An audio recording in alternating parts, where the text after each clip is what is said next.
me desperté el día de mi 60º cumpleaños con una chispa de esperanza, pensando que este año podría ser diferente. Tal vez encontraría un mensaje de Javier, una llamada rápida de mi hermana, o incluso una tarjeta esperándome en el buzón. La casa estaba en calma, con los rayos del sol mañanero acariciando la sala.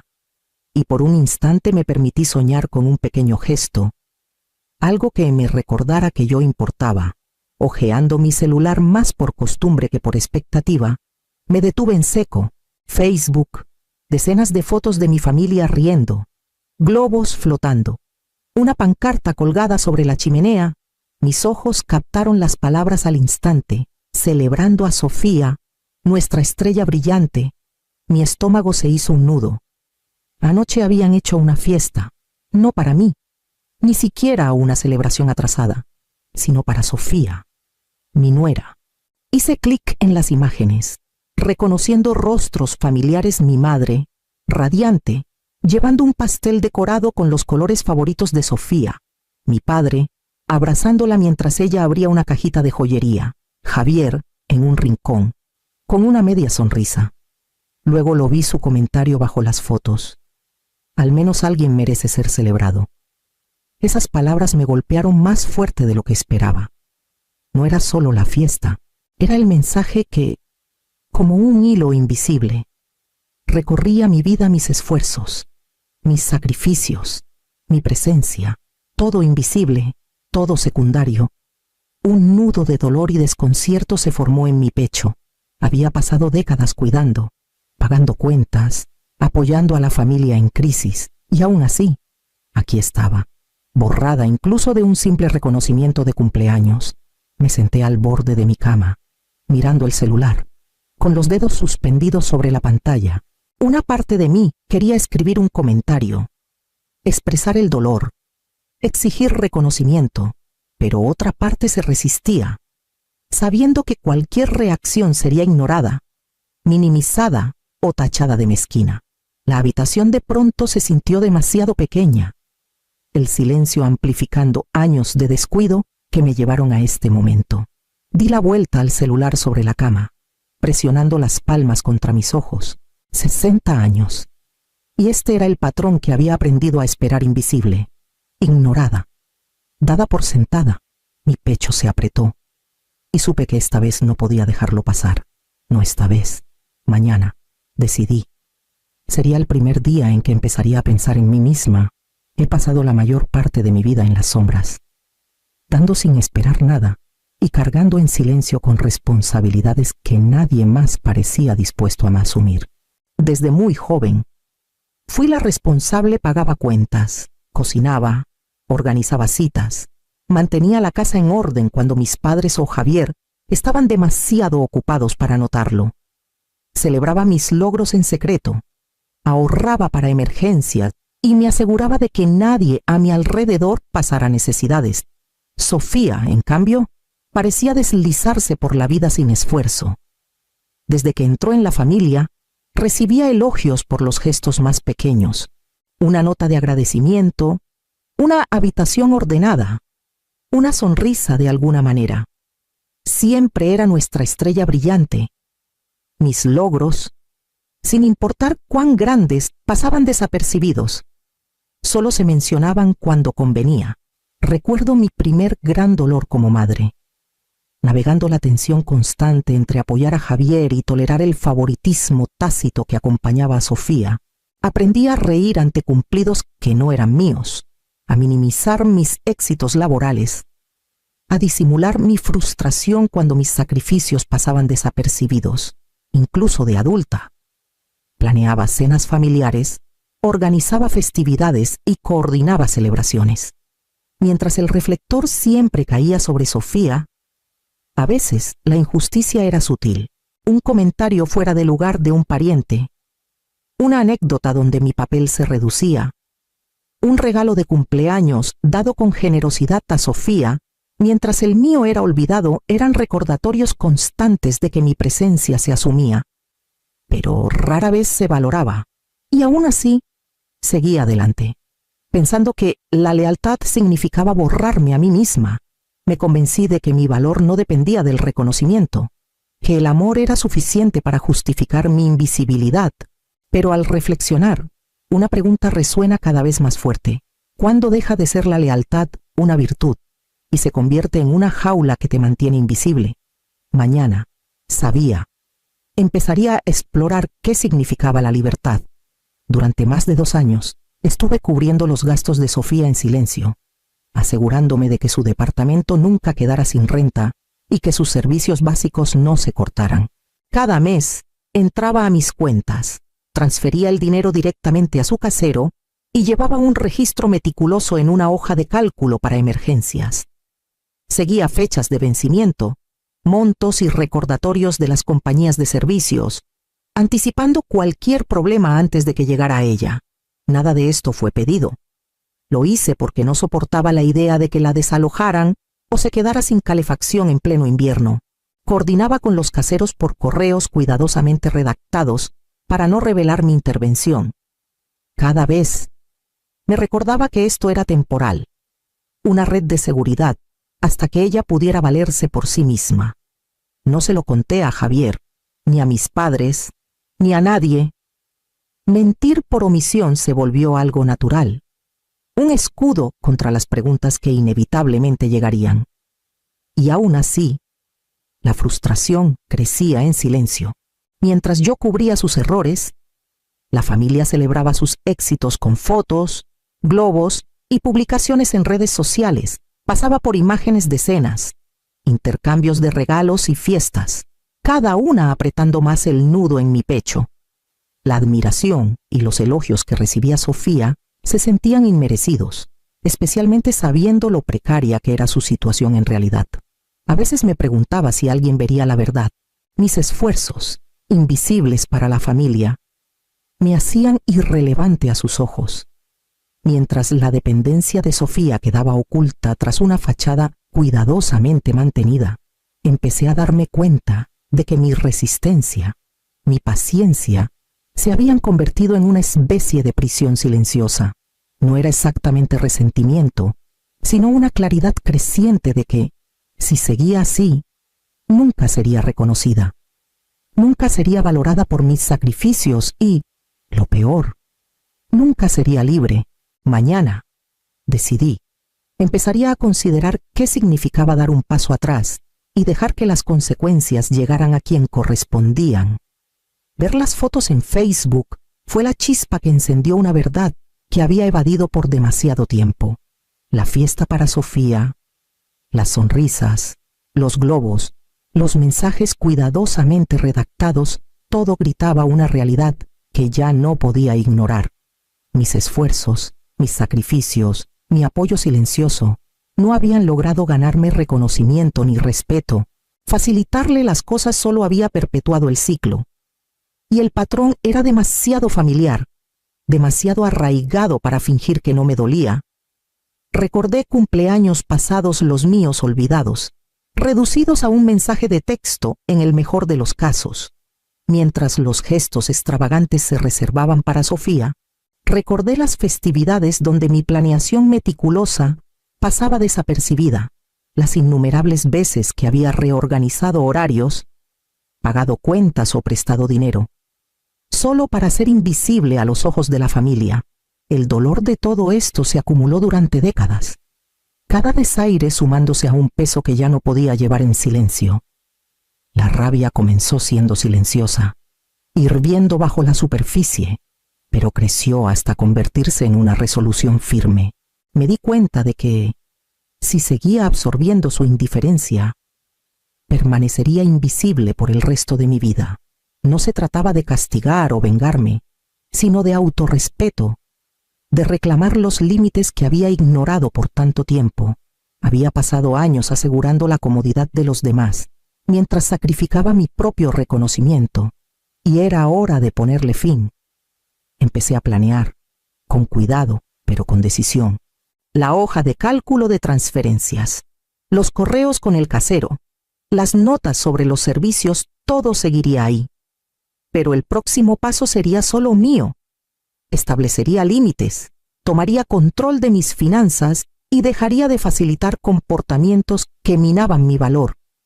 Sería un acto medido, deliberado e inquebrantable. Una señal de que ya no sería invisible en mi propia vida. Con la noche acercándose, me senté en calma, sintiendo los primeros destellos de empoderamiento tras años de borrarme a mí misma. Sabía que el camino por delante sería tenso, que pondría a prueba mi paciencia, mi resolución y mis relaciones, pero por primera vez en décadas, me sentí capaz de mantenerme firme.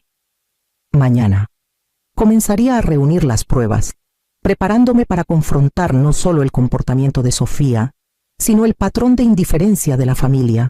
Pasé la mañana revisando estados de cuenta, navegando por 2 años de transferencias, facturas y recordatorios, cada pago que había hecho por la renta de Sofía, los servicios y las emergencias inesperadas estaba cuidadosamente registrado, cada uno un testimonio silencioso de mi resistencia. Abrí las carpetas de mi correo, buscando correspondencia con caseros, compañías de servicios e incluso el trabajo de Sofía, armando el rompecabezas de un patrón que sabía que existía, pero que había sido demasiado cortés o estaba demasiado agotada para enfrentar. Las inconsistencias de Sofía eran evidentes al examinarlas de cerca. Correos de su boutique confirmando que había sido despedida meses atrás. Notificaciones de la compañía de servicios que por error me habían reenviado a mí en lugar de a ella. Y mensajes del casero pidiendo pagos que ella no había hecho. Todo pintaba un cuadro claro. Ella había estado viviendo de mi apoyo mientras presentaba una fachada de estabilidad y empleo ante la familia. Y nadie lo había cuestionado. Organicé los documentos en una sola carpeta, etiquetándolos por fecha y tipo, para que, si necesitaba presentarlos, la verdad fuera innegable. Cada archivo que guardaba era otro ladrillo en el cimiento del caso que estaba construyendo, no para humillar a Sofía, sino para protegerme de una explotación continua y finalmente establecer mis límites. Mientras trabajaba, reflexioné sobre mis años de facilitación silenciosa. Me había convencido de que ayudarla, incluso a costa de mí misma, era una forma de amor, pero el amor sin reciprocidad, sin respeto, se había convertido en una forma de borrarme. El registro cuidadoso y la organización no eran solo para detener el problema inmediato, eran para reclamar mi agencia y negarme a seguir siendo invisible. Esbocé estrategias mentales para las conversaciones que tendría con el casero, con Sofía y, eventualmente, con Javier y el resto de la familia. Cada paso debía ser deliberado, ético e inquebrantable. No permitiría que mi empatía se convirtiera en un arma contra mí, ni renunciaría al poder que había mantenido en silencio por tanto tiempo. Al caer la noche, la carpeta estaba completa, el plan tomando forma en mi mente. Mañana daría el primer paso hacia la aplicación de mis límites, enviando las señales de que las cosas estaban a punto de cambiar. Respiré hondo y entré a mi cuenta bancaria, con la hoja de cálculo abierta a mi lado. La transferencia automática que había cubierto la renta de Sofía durante meses no se realizaría esta vez. Hice un pago final para saldar su saldo actual y envié un correo breve al casero, explicando que todos los pagos futuros serían responsabilidad de Sofía. No había juicios en el mensaje, solo hechos. Ella debía manejar sus obligaciones directamente de ahora en adelante. Casi de inmediato, la tensión comenzó. El celular de Sofía no paraba de sonar. Los mensajes se acumulaban más rápido de lo que podía seguir. Su tono pasó de la confusión al pánico al darse cuenta de que los pagos se habían detenido. Ignoré las llamadas, dejándola enfrentar las consecuencias inmediatas. En el fondo, casi podía escuchar el murmullo de preocupación extendiéndose por la familia, mientras las inconsistencias en su narrativa empezaban a salir a la luz. Javier me envió un mensaje esa noche, con palabras cuidadosamente neutrales. Sofía te dijo por qué llamó el casero. Su pregunta era vacilante, incierta, mostrando las primeras grietas en su confianza en la historia de ella. No respondí de inmediato. Quería que él viera, No que oyera que las acciones tienen consecuencias. La inquietud que había estado creciendo en silencio durante meses, ahora palpitaba con fuerza en la casa. Sofía se apresuraba a cubrir sus huellas. Los familiares comenzaron a hacer preguntas y, por primera vez, sentí el poder de la contención. No era crueldad, era necesario. Me di cuenta de que dar un paso atrás podía provocar caos, pero también forzaba la rendición de cuentas de una manera que las palabras nunca habían logrado. Con la noche cayendo sobre Ciudad de México, observé cómo Sofía luchaba por manejar la realidad que yo había impuesto. Mi decisión había sido deliberada, firme e irrevocable. Mañana confrontaría los patrones que había tolerado por tanto tiempo y forzaría un ajuste de cuentas. No solo con Sofía, sino con la familia que había permitido su comportamiento en silencio. El timbre sonó justo cuando terminaba de lavar los platos, con las manos aún tibias por el agua. A través de la mirilla, vi a Sofía, Javier y a mis padres en el pasillo, con expresiones tensas y reservadas. Abrí la puerta, pero di un paso atrás, bloqueando la entrada, dejando que el aire entre nosotros vibrara con una tensión no expresada. Sofía se adelantó primero, con la voz cortante. «Tienes que arreglar esto ahora. El casero dice que tengo 3 días para pagar, o me desalojan». Mantuve mi posición, con la voz calmada. «No puedo arreglar esto por ti, Sofía. Tú tomaste decisiones. Yo solo dejé de facilitarlas. Eres responsable de las consecuencias». Javier dio un paso adelante, intentando mediar, pero sus ojos saltaban nerviosamente entre nosotras. Mis padres la flanqueaban, con rostros que mezclaban frustración y confusión. «Clara, por favor», dijo mi madre, con la voz tensa. «Has ido demasiado lejos. Esto no es un castigo. Es familia». Negué con la cabeza. «No es un castigo. Es responsabilidad. Durante décadas he cargado con responsabilidades mientras mis esfuerzos eran ignorados. Mientras a Sofía la celebraban por errores que yo encubrí. Eso se acaba ahora. No seguiré dando apoyo financiero bajo falsas pretensiones». La voz de Sofía se alzó, mezclando pánico e indignación. «¿Me estás castigando porque ellos me quieren más?» «No», dije con firmeza. «Estoy priorizándome. Me niego a seguir apoyando a alguien que toma sin agradecer, que miente sobre su situación y manipula la dinámica familiar». Las manos de mi madre temblaban mientras gesticulaba. «Tienes que disculparte y restablecer los pagos. Esto ya fue demasiado lejos. No lo haré», dije. «Estoy poniendo límites. Mi apoyo no se extiende a facilitar la deshonestidad. Si alguien quiere seguir en mi vida, respetará eso». Un largo silencio cayó, roto solo por la respiración entrecortada de Sofía. Javier bajó la mirada, sin palabras, como sopesando su lealtad. Mi padre finalmente carraspeó, titubeante. «Clara, no nos dimos cuenta. He esperado demasiado por reconocimiento», dije, mirándolos a cada uno a los ojos. «Este es el ajuste de cuentas. No seguiré siendo invisible». La habitación se sentía cargada, el peso de décadas oprimiéndonos a todos. Vi el miedo parpadear en los ojos de Sofía. El primer reconocimiento real de las consecuencias. Mañana comenzaría la siguiente fase: asegurar que los límites que había trazado fueran respetados y que la responsabilidad finalmente cayera donde correspondía. Los días siguientes fueron tensos e implacables.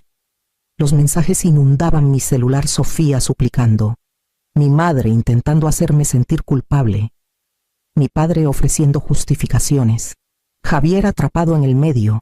Cada intento por persuadirme ponía a prueba la resolución que había construido durante décadas. Pero me negué a ceder. No respondí a los mensajes frenéticos de inmediato. Dejé que las consecuencias se asentaran de forma natural. El pánico de Sofía era palpable.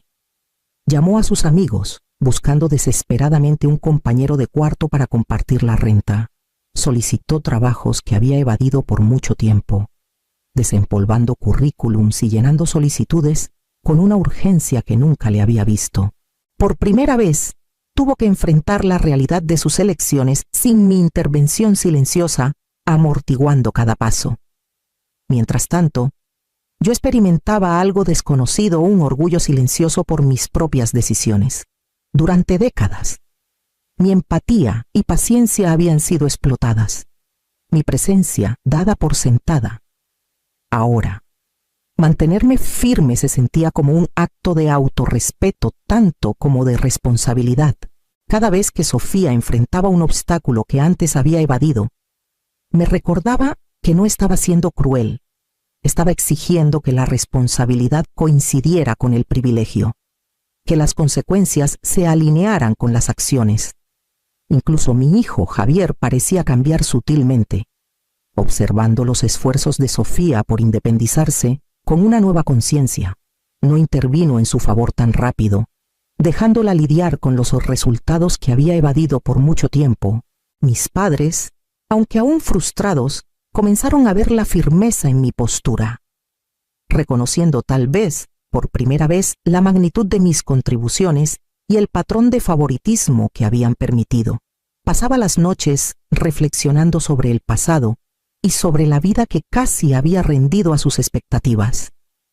El empoderamiento que sentía era tangible, una victoria moral no sobre los demás, sino sobre la inercia que había dictado mis decisiones por tanto tiempo. Mientras Sofía lentamente tomaba pasos hacia la autosuficiencia, me di cuenta de la importancia de mantener límites. No solo era una protección para mí, sino una lección para quienes habían dependido de mi invisibilidad para su comodidad. Mañana observaría cómo estos cambios tomaban fuerza, viendo cómo la responsabilidad reformaba la dinámica familiar y mi propio sentido de libertad. Las semanas siguientes se sintieron surrealistas, pero liberadoras. Sin la obligación constante de cubrir la renta de Sofía o monitorear sus cuentas, podía enfocarme completamente en mi propia vida. En el trabajo, me lancé a proyectos que había pospuesto por mucho tiempo, y mis esfuerzos no pasaron desapercibidos. Mi jefe me ofreció un ascenso, uno con mayor responsabilidad, y un paquete modesto de reubicación a la oficina de Guadalajara. Por primera vez en décadas, mis logros profesionales fueron reconocidos sin comparaciones ni desdén. Cada mañana, me asentaba en rutinas que nutrían mi independencia, preparar el desayuno sin apresurarme para anticipar las necesidades de alguien más, caminar al parque cercano para tomar aire fresco y pasar las noches revisando mis finanzas personales, algo que había postergado por mucho tiempo. La sensación de control era vigorizante. Ya no medía mi vida contra el caos de las elecciones de Sofía o las expectativas de la familia. Mientras tanto, Sofía comenzó a adaptarse a la realidad que yo había impuesto. Encontró un compañero de cuarto para compartir su departamento. Solicitó trabajos de tiempo completo que había ignorado por años y poco a poco empezó a tomar responsabilidad por sus finanzas. La transformación fue torpe y desigual, pero era real. Javier, también, comenzó a observar sus esfuerzos con una conciencia que antes no tenía. Ya no la defendía automáticamente. En cambio, parecía medir las acciones contra las consecuencias. Un cambio sutil pero significativo. En casa, la dinámica familiar comenzó a recalibrarse. Mis padres, aunque al principio frustrados, reconocieron mis contribuciones de manera pequeña y tentativa, una nota de agradecimiento en la mesa de la cocina, una mención silenciosa de mi ascenso durante la cena o una breve conversación que no giraba en torno a Sofía. Aunque no era una reconciliación total, era reconocimiento, una señal de que años de invisibilidad podrían finalmente ser desafiados. Me encontré reflexionando sobre el pasado, dándome cuenta de cuánto tiempo había perdido en facilitaciones silenciosas y trabajo no reconocido. Sin embargo, la claridad que sentía ahora era innegable. Era capaz de lograr plenitud personal y profesional sin comprometer mi integridad ni mi autorrespeto.